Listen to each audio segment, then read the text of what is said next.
হাসির রাজা, জ্ঞানের রাজা, রসিক রাজা।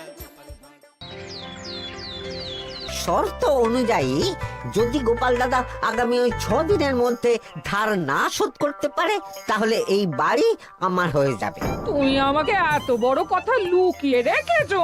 না আমি বলবো বলবো করে বলা হয়ে ওঠেনি আর কি। এবার আপনি দেখুন গিন্নিমা কি করবেন। ভিটে মাটি ছেড়ে কোথায় গিয়ে উঠবেন দেখুন। কি গো, এতেও তোমার হুঁশ হয় না? ধুর, এই অযথা চিন্তা করো না তো, কিছু না কিছু একটা হয়ে যাবে।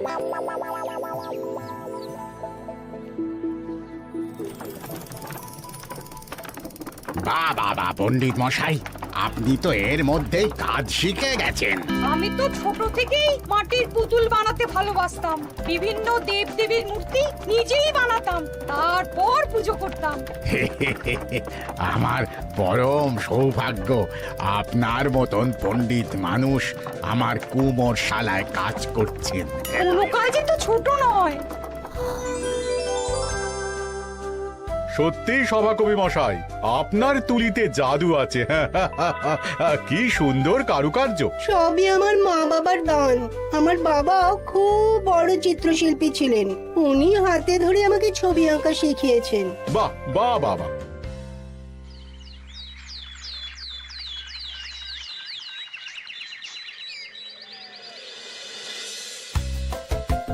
এই যে পুটি, আজকে তো একটা মজার জিনিস শেখাবো। কি জিনিস? নয়ের নামটা তো তোরা পড়েছিস? হ্যাঁ। বল তো। 9 একে 9, 9 দুগুণে 18, 3 9 27, 4 9 36। ঠিক আছে ঠিক আছে, এবার থাম। পুরো মুখস্থ। সে তো বুঝতেই পারছি। এবার মজার জিনিসটা দেখ। 9 কে 9, 9 দুগুণে 18, 18 মানে কি? 1 10 8। হ্যাঁ, এবার 1-এর সাথে 8 যোগ কর, কত হয়? 9 3 9 কত? 27। 2-এর সাথে 7 যোগ করলে কত হয়? 9 36-এর 3-এর সঙ্গে 6 জুড়লে 9। আরে বাস, দারুণ তো। হ্যাঁ হ্যাঁ। সত্যি বিজ্ঞানী মশাই, আপনি কি সুন্দরভাবে পড়া বোঝান। এটা তো আমার নেশা।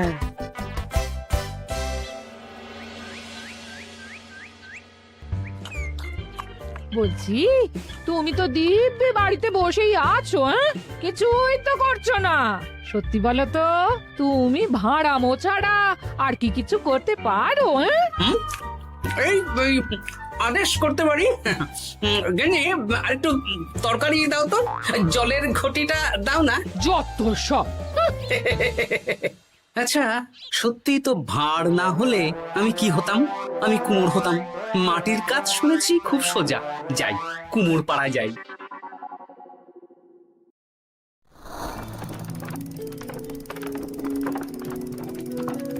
আমার কি সৌভাগ্য, রাজসভার দুজন সভাসদ আমার সঙ্গে কাজ করছে। আচ্ছা, এইভাবে ঘোরাবো? এই যা, হলো না হলো না। এটা কি মুড়ির মোয়া নাকি? দাও, আমাকে করতে দাও, তুমি অন্য কিছু করো।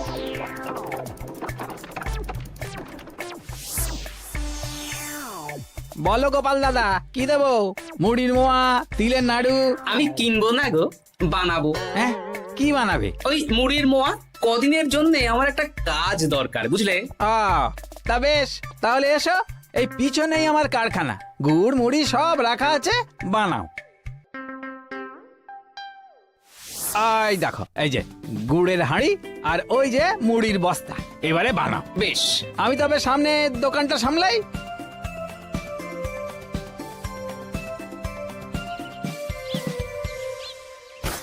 কিসের আওয়াজ হলো? আরে আরে আরে, এ কি করলে গোপাল দাদা?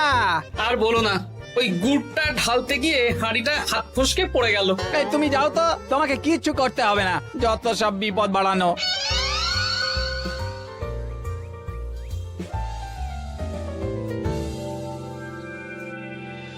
তোমার দ্বারা কিছুই হবে না। হ্যাঁ, সত্যি তো, আমার দ্বারা যে কিছুই হবে না গিন্নি। তাহলে তুমি করবেটা কি? এমন করে বলো না গিন্নি, সবারই খারাপ সময় যায়। আর খারাপ ভালো, যে সামান্য মুড়ির মোয়া বানাতে পারে না তার মুখে এসব মানায় না, মানায় না। এদিকে বাজারে সবজির দাম হু হু করে বেড়ে গেছে। তাই নাকি? বলি তুমি জানবে কি করে? কদিন তো শুয়ে বসে আছো, আমি তো বাজার দোকান করি। মন্ত্রী মশাই এখন আড়ত সামলাচ্ছেন আর সাধারণ বিক্রেতাদের চড়া দামে বিক্রি করছেন। হ্যাঁ, ও বেটা জীবনে শোধরাবে না। উনি তো তাও ছলে বলে রোজগার করছেন গো। আর তাছাড়া অনেকে পথে গান শুনিয়েও রোজগার করেন, সেটাও তো তুমি পারবে না। হ্যাঁ, এই তো পেয়েছি। 6 দিনের মাথায় তো রাজসভায় একটা বৈঠক হবে, সেদিনই আসল মজা জমবে। কিসের মজা গো? হ্যাঁ, সেটা সেদিনই বুঝতে পারবে।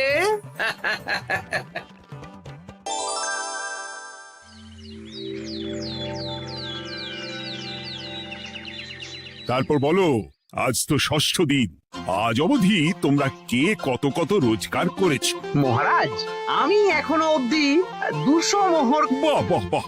আমি মহারাজ 15 মোহর। আমি 5 মোহর।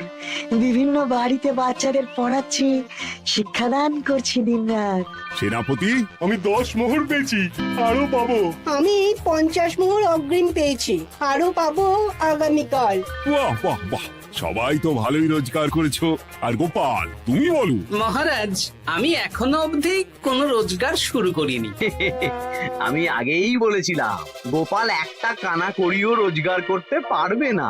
আসলে মহারাজ, আমি আজ সকালেই আমার প্রতিভা খুঁজে পেলাম। তোমার আবার কি প্রতিভা? আমি ভালো গান গাইতে পারি মহারাজ। আমার ছোট্টবেলার ইচ্ছে ছিল আমি রুদ্ধদ্বার সভা করব, গান গাইবো, আর দর্শক বা শ্রোতারা আমার গান শুনে আমাকে পয়সা দেবে। বাহ বাহ বাহ! তা শোনালে না কেন? আমি চাই আপনারা সবাই আমার বাড়িতে আসুন, আমার গান শুনুন।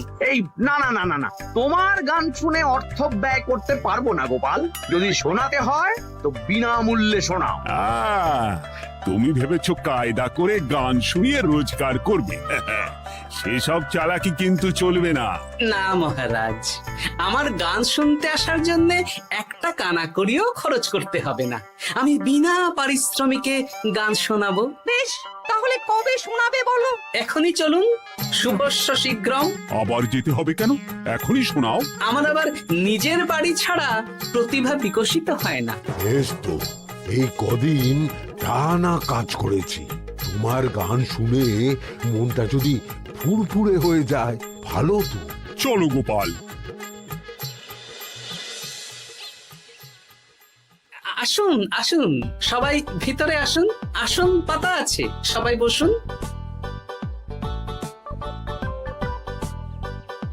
নাও, এবার গান শুরু করো। দাঁড়ান মহারাজ, আমার গান আমি বাইরের লোককে শোনাতে চাই না।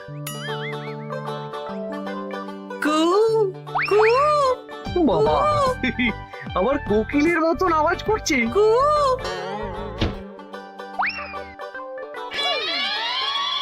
নাও নাও, শুরু করো।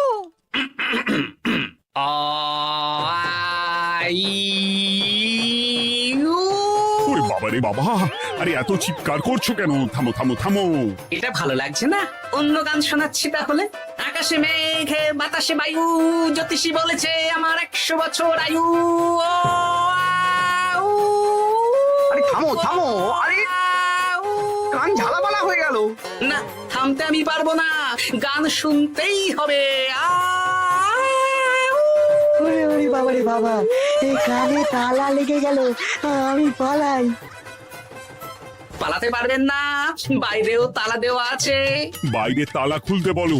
বাইরে বেরোতে হলে প্রত্যেককে 100 মোহর দিতে হবে। আমরা তো আগেই বলে দিয়েছি, তোমার গান শোনার জন্য কোনো পয়সা দিতে পারবো না। এটা তো গান শোনার জন্য নয়, বাইরে যাওয়ার জন্য। আমার গান শুনতে আসার জন্য কোনো অর্থ লাগে না। গান শুনে বাইরে বেরোতে গেলে অর্থ লাগবে, জনপ্রতি 100 মোহর মাত্র। কি জ্বালাতন! 6 দিন, নইলে আবার শুরু করছি। থামো থামো! আপনারা কি সবাই দেবেন, না এখানেই থাকবেন? এই আমার কাছে এখন 50 মতন মোহর আছে। আমার কাছে 5 রাজমোহর আছে। সে আমি লোক পাঠাচ্ছি আপনাদের সবার বাড়িতে, পুরো অর্থ পাবো, তারপর সবাইকে ছাড়বো। আচ্ছা, এটা কি ঠিক করলে গোপাল? দেখুন মহারাজ, আমি কথা নিয়ে খেলি। সব সভাসদেরা 6 দিন খেটে যা না রোজগার করেছে, আমি শুধু বুদ্ধির জোরে আর ভাড়ামো করে ঘন্টা খানিকের মধ্যে তার থেকে বেশি রোজগার করে নিলাম। যদিও এখনো একদিন সময় আছে। সত্যি গোপাল, তোমার বুদ্ধির জবাব নেই। মন্ত্রী মশাই, যে সবচেয়ে কম রোজগার করবে আপনাকে কিন্তু তাকে আগামী 10 মাস 10 মোহর করে দিতে হবে। হ্যাঁ নয় হ্যাঁ, এরকমই তো তুমি মুখ বড় করে বলেছিলে। গিন্নি কই গো, ভোলাকে ডেকে আনো, ওর ধার আজকেই শোধ করে দেব। হ্যাঁ যাচ্ছি। হ্যাঁ, আমরাও যাচ্ছি। গোপাল, কালকে রাজসভায় এসে তোমার পুরস্কারের অর্থটাও নিয়ে যেও। সে তো নিশ্চয়ই। দেখতে চাইলে চ্যানেলে গিয়ে বাটন দেখে আসতে পারেন। আর প্রতিনিয়তভাবে গোপাল মারা প্রতিভা হয়, আপনারা অবশ্যই চ্যানেলটি সাবস্ক্রাইব করে দিয়ে বেল আইকনটি বাজিয়ে দেবেন।